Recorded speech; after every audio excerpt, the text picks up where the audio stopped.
Welcome to the lesson on immune response and disorders. In this lesson, we'll take a look at the 5 major components that attack antigens in your immune system, and we'll also take a look at 5 immune system disorders. The first component is macrophages. Macrophages engulf or swallow viruses or bacteria, and they inactivate them.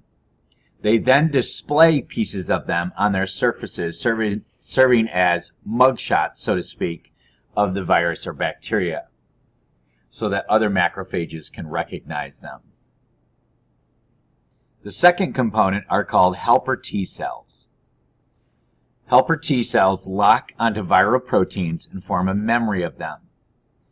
This distributes the mugshot, so to speak, to other cells. The third component of the immune response are B cells. Helper T cells inform B cells of what to look for. B cells then make antibodies to be later used as tags. The fourth component are the antibodies themselves. They tag the virus bacteria that has the correct shape that matches up to the shape of that particular antibody. That's why these types of responses are unique to only one type of disease. And the fifth component are killer T cells.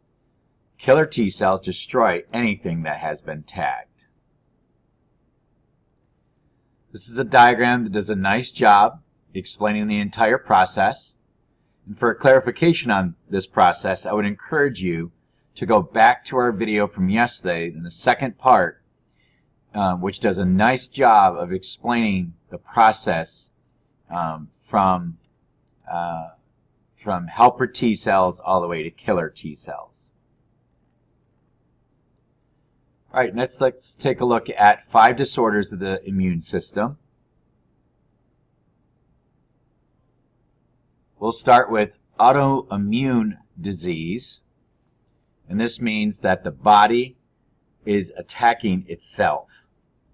Examples of autoimmune diseases are rheumatoid arthritis, type 1 diabetes, lupus erythematosus, scleroderma, and multiple sclerosis.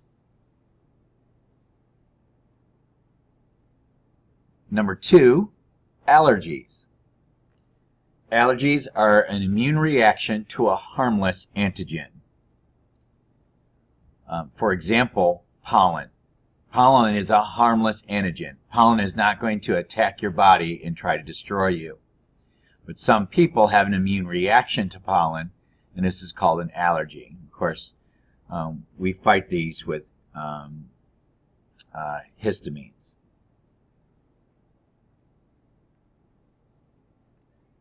The third example of a disorder of the immune system is HIV or AIDS. HIV weakens the immune system by killing the helper T cells.